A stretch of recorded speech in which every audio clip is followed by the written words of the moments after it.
오늘 소요리 문답은 23문답과 24문답입니다. 먼저 제가 23문을 질문할 테니 우리 성도님들이 화면을 보시며 답을 해 주시기 바랍니다. 그리스도는 우리의 구속자로서 무슨 직분을 수행하십니까?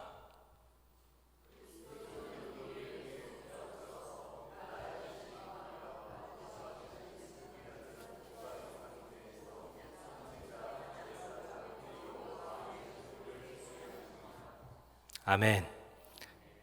이해가 돼서 아멘 하신 거 맞으신가요? 네. 좀 보기만 해도 교리라는 것은 조금 딱딱해 보입니다. 일단 비하, 승기, 우리가 익숙하게 쓰지 않는 용어들을 많이 쓰기 때문에 이것이 좀 낯설 수 있는데요. 하지만 이런 용어들을 쓸 수밖에 없는 이유도 사실 있습니다. 왜냐하면 이 단어들이 갖고 있는 의미가 있기 때문이죠. 그래서 오늘 이 소요리 문답, 우리가 계속해서 수요일마다 소요리 문답을 살펴보고 있는 것이 바로 이러한 어려움들을 쉽게 이해하기 위함입니다. 이 23문답은 우리에게 앞으로 28문답까지의 내용을 이렇게 개요처럼 살펴볼 수 있도록 하고 있습니다. 무엇을 배우게 될지 이 화면을 보시면서 이해하기 쉬울 것 같은데요. 먼저 23문의 답이 그리스도는 우리의 구속자로서 라고 합니다. 즉 예수님이 우리의 구속자로서 어떤 일을 하시는가에 대해서 이제 24문답부터 28문답까지 배우게 될 텐데요. 특별히 이 답을 크게 둘로 나누어 볼 수가 있습니다. 23문답은 예수님이 하시는 일을 이해하기 쉽게 이제 둘로 나누어 설명하는데, 예수님이 우리의 구속주로서 무슨 일을 하시냐라는 것이 24에서 26문답까지 내용이고요. 그리고 그러면 그거를 어떻게 하시냐에 대한 내용이 27문과 28문답입니다. 그래서 무슨 일에 해당하는 24에서 26문답에서 다루고 있는 것은 화면에서 보이다시피 직분, 선지자, 제사장, 왕에 대해서 얘기를 하고요. 그리고 27, 28문답은 그리스도의 지위, 상태, 낮아지신 상태에서 높아지신 상태에서 이렇게 나뉘어 볼 수 있습니다. 그래서 오늘은 이 중에서 이제 24문에 있는 선지자에 대해서 살펴볼 텐데요. 그 전에 먼저 그러면 이 그리스도를 세 가지 직분으로 이렇게 이해하고 설명하는 이유가 뭘까에 대해서 함께 나눠봤으면 좋겠습니다. 소요리 문답은 우리의 신앙의 선배들이 어떻게 하면 효과적으로 성경의 내용을 잘 가르칠 수 있을까 고민한 끝에 정리한 것이 이제 소요리 문답입니다.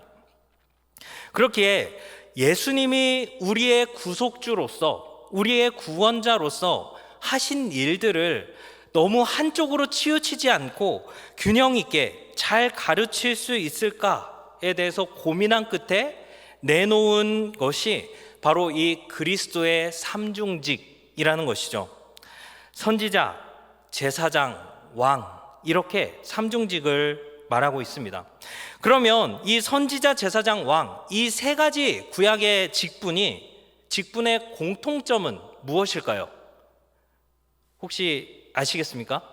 이 선지자, 제사장, 왕의 공통점이 하나 있습니다. 뭐죠? 네, 대표성. 네, 대표로 하려면 뭐를 해야 돼요? 이 공식적인 절차가 필요합니다. 뭐죠? 네, 기름을 부어야 돼요. 그래서 선지자, 제사장, 왕은 모두 기름 부음 받아서 세워진 자들이었습니다. 우리는 여기에서 예수님이 어떤 존재인지를 또 우리는 알 수 있어요. 예수 그리스도라고 우리가 표현을 하죠. 호칭을 그렇게 부르잖아요. 그러면 여기서 그리스도는 무슨 뜻일까요? 기름 부음을 받은 자라는 뜻입니다. 메시아도 동일한 언어고요. 그리스도, 바로 기름 부음을 받은 자라는 것이죠. 우리는 예수 그리스도라는 호칭을 통해서 예수님이 구약시대의 선지자로서, 제사장으로서, 왕으로서 우리 가운데 오셨다라는 것을 우리는 알 수 있습니다. 그러면 좀 난해한, 어떻게 보면 좀 이상한 질문을 한번 드려볼게요. 예수님, 그리스도의 삼중직이 먼저일까요? 구약의 삼중직이 먼저일까요? 이상한 질문이죠. 시간 순서로는 어떻게 되죠? 구약의 삼중직이 먼저입니다. 그렇기 때문에 우리는 이 예수님이 이 직분을 따라한 것이 아니냐라고 오해하기가 쉬운데 사실 그게 전혀 아니라는 거예요. 바로 예수님 때문에 이 직분들이 먼저 있었습니다. 타임머신을 타고 돌려놓은 것이 아니고요. 삼위 하나님께서 우리를 구원하시기로 작정하셨을 때 이미 구원 계획을 세우셨고, 그리고 이 직분들을 이스라엘 공동체에게 주심으로 장차 오실 예수님이 어떤 분인지, 그들에게는 예수님이라는 개념이 없을 거잖아요. 왜냐하면 참 하나님이면서 참 인간이신 예수님, 도저히 인간의 개념으로는 이해할 수 없는 이 예수 그리스도가 누구인지 알 수 있도록 미리 보여주신 것이 바로 구약의 세 가지 직분입니다. 우리가 이것을 이해하기 위해서는 예표라는 개념을 알아야 합니다. 예표는 무엇일까요? 예표라는 것은 무엇일까요? 미리 보여준다라는 뜻을 담고 있습니다. 그러면 무엇을 미리 보여줄까요? 하나님의 구원 계획을 미리 보여주는 게 바로 예표입니다. 예를 들면 대표적으로 이런 거죠. 이집트의 바로에게 종노릇하던 이스라엘 백성이 자유인으로 구출된 사건을 뭐라고 하죠? 출애굽 사건이라고 합니다. 이 출애굽은 구원을 예표합니다. 무슨 말이냐면 이 출애굽 사건은 사탄 마귀의 억압과 종노릇 하던 데서 진리로 자유롭게 된 우리의 구원을 예표한 사건이 바로 출애굽인 것이죠. 그래서 우리는 우리의 구원이 무엇인지, 우리가 구원을 받았는데 이 구원을 받았다라는 게 어떤 의미인지를 더 풍성히 이해하려면 바로 이미 기록된 그 출애굽 사건을 통해서 우리의 구원이 무엇인가를 알 수 있습니다. 반대로 이스라엘 백성들은 그 출애굽을 통해서 장차 하나님의 백성들에게 임할 구원이 무엇인지를 출애굽 사건을 통해서 알 수가 있는 것이죠. 또 구약의 제사, 특히 출애굽의 결정적인 역할을 했던 게 몇 번째 재앙이죠? 마지막 10번째 재앙입니다. 10번째 재앙은 애굽에 있는 모든 처음 난 것들이 다 죽게 되는 재앙이었죠. 그런데 이 10번째 장자 죽음의 재앙에서 문설주에 발린 6월절 어린 양은 예수 그리스도의 희생으로 인해서 사망이 넘어간다는 것을 예표하고 있습니다. 그리고 이미 아담이 불순종했을 때, 불순종하여서 선악과를 따먹고 스스로 만든 그 엉성한 나뭇잎 가리개로 자신의 수치를 가렸을 때 하나님은 어떻게 하시죠? 동물을 죽이심으로 그 가죽옷을 입혀서 튼튼한 가리개로 아담과 하와의 수치를 가려주셨습니다. 즉 이것은 그리스도의 대속적 죽음을 이미 에덴 동산에서부터, 창조가 시작한 그 시점부터 하나님은 계획하셨고 그것을 미리 보여주신 것, 그것이 바로 예표라는 것이죠. 이처럼 하나님께서는 구약의 이스라엘 백성들에게 예표를 통해 하나님의 구원 계획을 설명해 주시고 장차 오실 그리스도를 더욱 사모하게 하셨습니다. 그리고 오늘날 살아가고 있는 우리는, 신약 백성인 우리는 구약의 예표들을 통해서 하나님이 우리에게 주신 구원이 얼마나 풍성한 것인지, 일시적이고 즉흥적인 것이 아니라 이미 창세 전부터 하나님께서는 이것을 계획하셨고 우리를 구원에 이르게 하셨는지를 더욱 풍성히 이해할 수 있게 되었습니다. 우리는 이를 통해 하나님의 구원이 얼마나 크고 놀라운가를 보게 됩니다. 하나님의 구원은 즉흥적인 것이 아닙니다. 하나님이 이스라엘 백성을, 아니 우리를 구원하겠다라고 작정하신 것은 그냥 일순간의 감정이 동해서 한 것이 아니라 이미 하나님께서 에덴 동산을 창설하시고 아담과 하와를 거기 두시며 그리고 그들에게 자유의지를 주셨을 때부터 하나님은 이미 자기 편에서 작정을 하신 거예요. 이들이 실패했을 때 자신의 아들을 희생제물로 삼아 이들을 구원하겠다라는 계획이 이미 그 가운데 계셨습니다. 그러기에 우리는 하나님이 어떠한 분이신지를 알수록, 그리고 우리에게 베풀어 주신 이 구원이 얼마나 크고 놀라운가를 알수록 우리는 하나님을 더욱더 높일 수 있고 하나님께 더욱더 영광을 올려드릴 수 있고 우리의 삶에는 감사와 찬송이 가득할 수 있습니다. 우리가 받은 구원이 얼마나 값진 것인지, 이것이 언제부터 우리를 향해 계획되었는지, 그 사랑의 너비와 높이와 깊이가 얼마나 크고 놀라운가를 알면 알수록 우리는 주님을 더욱 사랑할 수밖에 없습니다. 우리가 리딩 지저스를 통해서 성경을 읽어가는 이유도 바로 그거예요. 우리는 그리스도 중심적으로 성경을 읽어가고 있는 것도 바로 이런 주님의 풍성함을 누리고자 함입니다. 그리고 오늘 소요리 문답도 선지자이신 그리스도를 밝히 알므로 우리가 주님의 말씀에 순종하는데 끌려가듯 순종하는 것이 아니라 기쁨으로 주님의 말씀을 청종하게 하기를, 그러한 시간이 되기를 주님의 이름으로 축원합니다.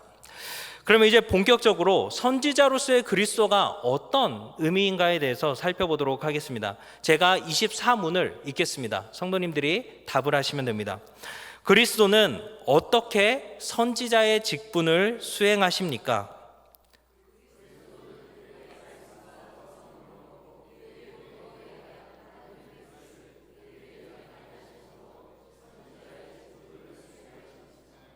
아멘.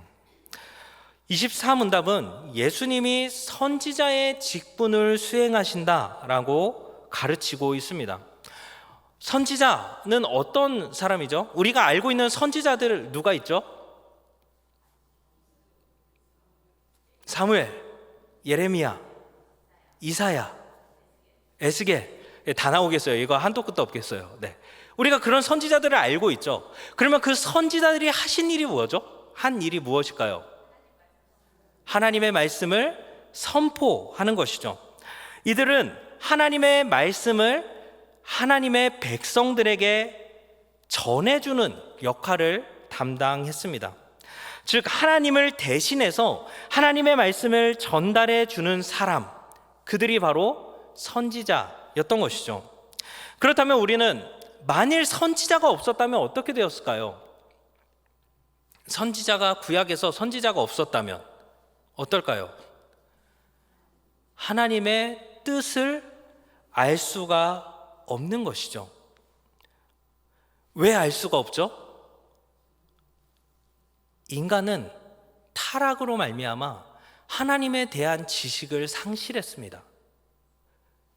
타락한 인간은 하나님을 알 수가 없는 거예요.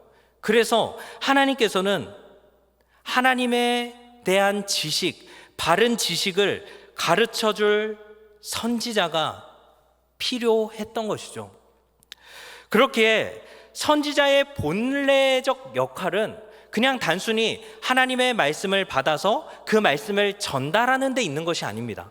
당연히 그런 일들은 수행했지만 본래적 역할은 무엇이냐면 하나님과 인간 사이에 중보자의 역할을 한 거예요.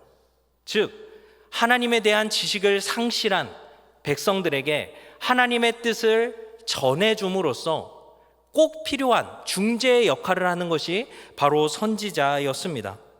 단순히 점괘를 보듯 미래의 일을 알려줘서 그들이 순종하면 잘 살고 불순종하면 망한다, 이것을 말해주는 게 본래적 의미가 아니라 선지자의 본래적 역할은 하나님이 어떤 분이신지, 하나님의 뜻은 무엇이고 하나님이 기뻐하는 것이 무엇인지, 그래서 그들로 하나님의 뜻대로 행할 수 있고 하나님에 대한 바른 지식을 가질 수 있도록 돕는 자, 중재하는 역할을 하는 자가 바로 선지자였습니다.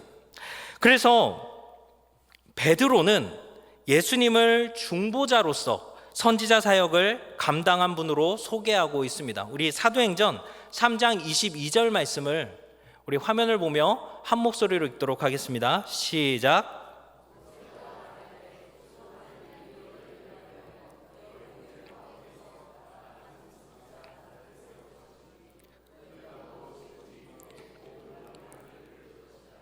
아멘. 네, 지금 베드로가 이제 신명기 18장을 인용하면서 하나님께서 모세와 같은 선지자 하나를 보내주겠다는 약속, 그 말씀이 바로 예수 그리스도를 통해 성취되었다라고 설교하고 있습니다. 모세와 같은 선지자라는 뜻은 무엇일까요? 모세가 하나님과 이스라엘 백성 사이에 중보자 역할을 하며 예수 그리스도를 예표했던 것처럼 이 땅에 오신 예수님은 하나님과 사람 사이에 유일한 중보자라는 것을 설교하고 있는 것입니다. 하나님은 이스라엘 백성을 구원하시기 위해 모세라는 인물을 불러서 중보자로 세우십니다. 모세는 시간상으로 예수님보다 먼저 왔지만 모세의 삶은 사실 예수님을 예표하고 있습니다. 먼저 모세가 태어날 때 어떻게 되죠? 그 시대 상황이 어떤 상황이었죠? 바로가 모든 이스라엘의 남자아이를 다 죽이려고 했습니다. 하지만 거기서 모세는 건짐을 받죠. 예수님께서도 이 땅에 태어날 당시에 헤롯이 이스라엘의 남자들을 다 죽이려고 하지만 예수님은 거기서 구원을 받습니다. 모세가 홍해를 건너 이스라엘을 구원했던 것처럼 예수님께서는 요단강을 건너 세례를 받으시고 본격적인 사역을 시작하십니다. 모세와 이스라엘의 40년 광야 생활을 예수님은 40일 동안 광야에서 시험을 받으심으로 재현합니다. 하지만 여기에 차이가 있죠. 이스라엘 백성들은 40년 광야 생활 중에 실패하고 넘어졌지만 예수님은 온전히 순종하심으로 그들의 실패를 성공으로 바꾸셨습니다. 모세가 광야를 지나 시내산에서 율법을 받아서 이스라엘 백성에게 전달해 준 것처럼 예수님은 광야 40일 이후에 산 위에서 말씀을 선포하십니다. 이스라엘 백성이 모세의 인도를 받아 순종했을 때 그들이 평탄했고 불순종했을 때 어려움을 겪었던 것처럼 오늘 우리도 예수님의 명령에 순종하면 우리 영혼의 평안함을 누릴 수 있습니다. 모세가 불순종한 이스라엘을 용서해 줄 것을 간구하며 그렇지 않으면 자기의 이름을 생명책에서 지워달라라고 중보자의 역할을 자처했던 것처럼 예수님은 십자가 위에서 우리를 위해 피를 흘리심으로 참 중보자가 되셨습니다. 즉 모세를 비롯한 선지자의 말을 들었을 때 이스라엘 공동체가 평안을 누릴 수 있었고 선지자가 시대의 악함을 고발하고 죄를 꾸짖었을 때 회개하고 돌이키면 그들을 고치셨습니다. 하지만 그 말씀에 순종하지 않았을 때 그들이 패역한 길로 멸망의 길로 달려갔던 것처럼 이는 우리의 생사화복이 선지자이신 예수 그리스도의 말씀을 따를 것인지 아닌지에 달려있음을 예표하는 것이 이스라엘의 역사였습니다. 그러기에 베드로도 이제 솔로몬의 행각에서 유대인들에게 예수님을 모세와 같은 선지자로 소개하며 그를 믿고 그 말씀에 순종해야 한다라고 설교하고 있는 것이죠. 우리 사도행전 3장 마지막에 있는 26절 말씀 우리 한 목소리로 읽도록 하겠습니다. 시작.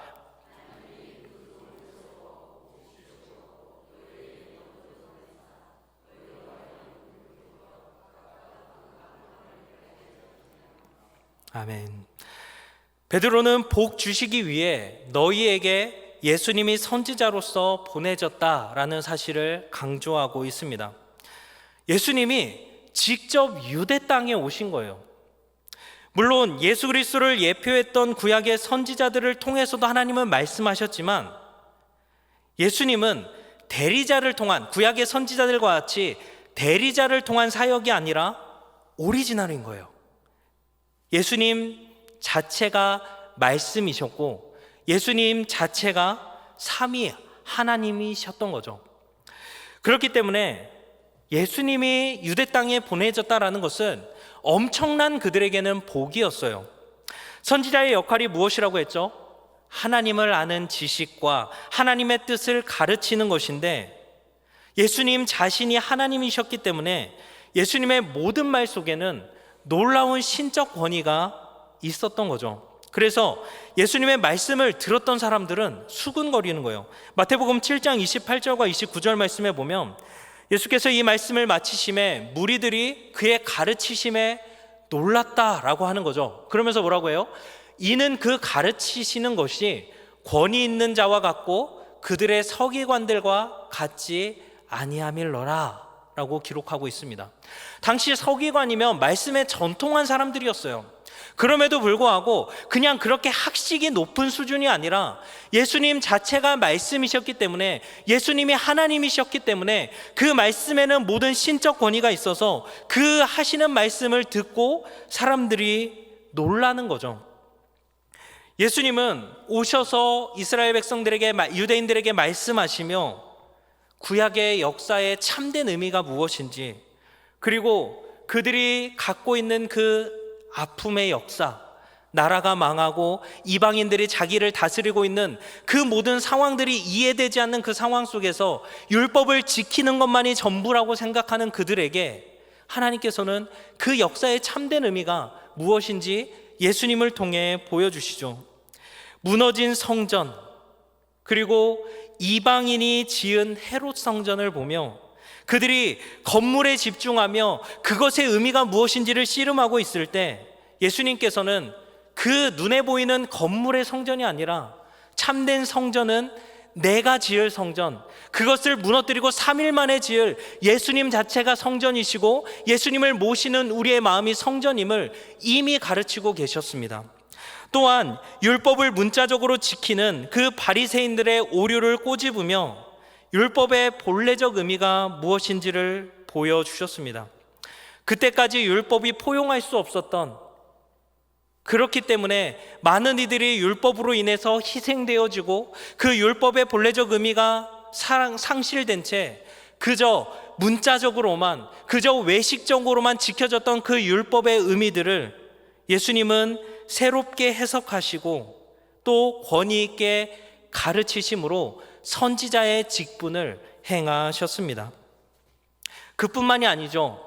예수님은 또한 말씀 자체이셨기 때문에 그분의 행동 속에서 하나님의 성품을 드러내는 진리가 담겨 있었습니다. 즉 예수님이 하시는 행동들이 하나님이 어떤 분이신지를 더 밝히 보여주는 거예요. 예를 들어 예수님이 죄인을 향해 내 죄 사함을 받았느니라 라는 말씀과 행동을 통해 죄를 사할 권세가 있는 분이라는 것을 우리에게 알려주셨습니다. 예수님이 바다 위를 걸으신 것은 단순히 그들에게 나 이렇게 대단한 사람이야 라고 기적을 보여주신 것이 아니라 자신이 천지 만물의 통치자임을 우리에게 깨닫게 해주신 사건, 행동이 바로 바다 위를 걸으신 사건입니다. 또한 병자를 고치시고 불쌍한 사람들을 긍휼히 여기심은 이 땅에 속한 영혼들을 사랑하시는 그 하나님 아버지의 애타는 마음, 율법은 그들을 분리시켰고 문둥병이 있으면 그들을 분리시킴으로 공동체에서 제외시켰지만 오히려 예수님은 그들의 죄를 고치심으로 하나님의 마음이 무엇인지, 그 연약하고 어떻게 보면 사회적으로 나쁜이라고 여겨지는 세리와 죄인들에게 친구가 되므로 그들을 하나님의 백성으로 포용하시고자 하는 그 하나님의 열심을 예수님은 삶을 통해서 가르쳐 주셨습니다. 또한 성전에서 장사치들을 쫓아내며 불의한 성전의 그 착취 구조에 대해서 분노하시는 모습은 하나님께서 죄를 얼마나 미워하시는 거룩한 분이신지에 대한 지식을 우리에게 전달해 주신 것입니다.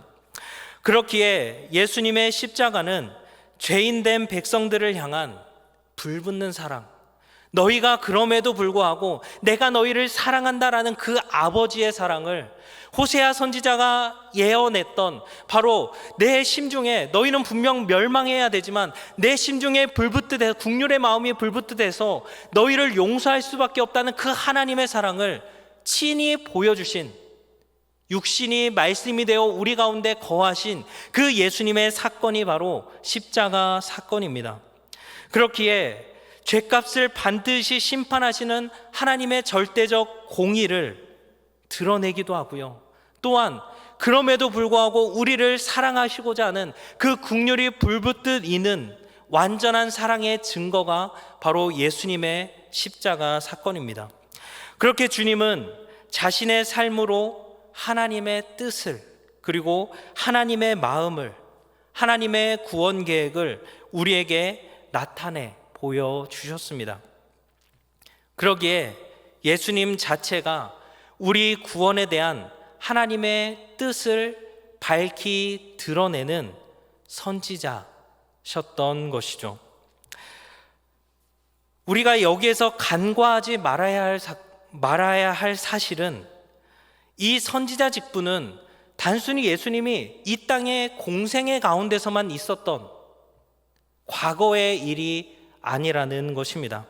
이제 오늘의 결론을 우리 함께 PPT를 보며 고백했으면 좋겠습니다. 우리 마지막 화면 한번 띄워주시죠. 우리 한 목소리로 읽겠습니다. 시작. 예수님은 지금 이 순간에도 선지자 직분을 우리에게 행하고 계신다. 아멘이십니까? 이 선지자 직분을 그리스도께서는 지금 이 순간에도 우리에게 행하고 계신다라는 것을 우리는 기억해야 합니다. 구약의 선지자들을 통해서만 하나님은 말씀하신 것이 아니라 예수님의 공생의 사역을 통해서만 우리에게 예수님이 선지자 직분을 행하신 것이 아니라 지금도 말씀을 통해 우리를 가르치시고 성령님을 통해 계시의 빛을 비춰주시어 기록된 성경을 깨닫고 이해하게 해주신다라는 것이죠. 그렇게 구원을 위한 하나님의 뜻을 알려주셔서 우리를 구원에 합당한 자로 세워가고 계십니다. 이것이 바로 하나님의 열심입니다. 우리를 버려두는 것이 아니라 내가 너희에게 이만큼 했으니, 내가 사랑하는 아들을 여기에 보냈으니 너희 믿으려면 믿고 말려면 말하라, 그거 너희의 온전한 선택이다라고 우리에게 모든 것을 맡겨버리는 것이 아니라 끝까지 우리에게 말씀하시며 우리를 인도하시며 우리의 중보자 되시는 주님을 우리는 교리를 통해 마주하게 됩니다. 지금도 하나님 보좌 우편에서 성경을 통해서 우리에게 말씀을 하시고 성령님을 우리 가운데 보내주셔서 우리가 이 말씀을 읽을 때 깨닫게 하시고 우리가 받은 구원이 무엇인지, 우리가 이 땅을 어떻게 살아가야 되는지 말씀을 통해 계속해서 말씀하시는 그 선지자로서의 예수님을 통하여서 우리는 이 땅을 안전히 주님 안에서 살아갈 수 있는 것입니다. 그 주님을 믿으십니까? 그 주님을 신뢰하십니까? 그 주님을 의지하십니까? 우리는 그 주님을 갈망해야 합니다. 우리 그 주님을 붙잡아야 합니다. 그래서 예수를 바라보자라는 것이 바로 우리의 고백이 되어야 하는 것입니다.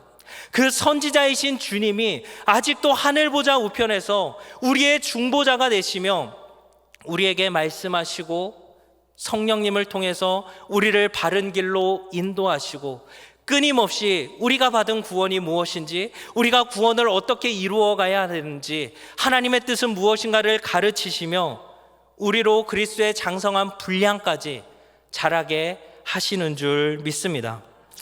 오늘도 선지자로서 하나님 보좌 우편에서 우리를 중보하시며 말씀과 성령님을 통해 일하시는 주님으로 인해 오늘 우리의 삶 가운데 주님의 뜻이 이루어지는 놀라운 역사가 있는 이 밤과 우리들의 앞으로 펼쳐질 삶이 되기를 주님의 이름으로 축원합니다.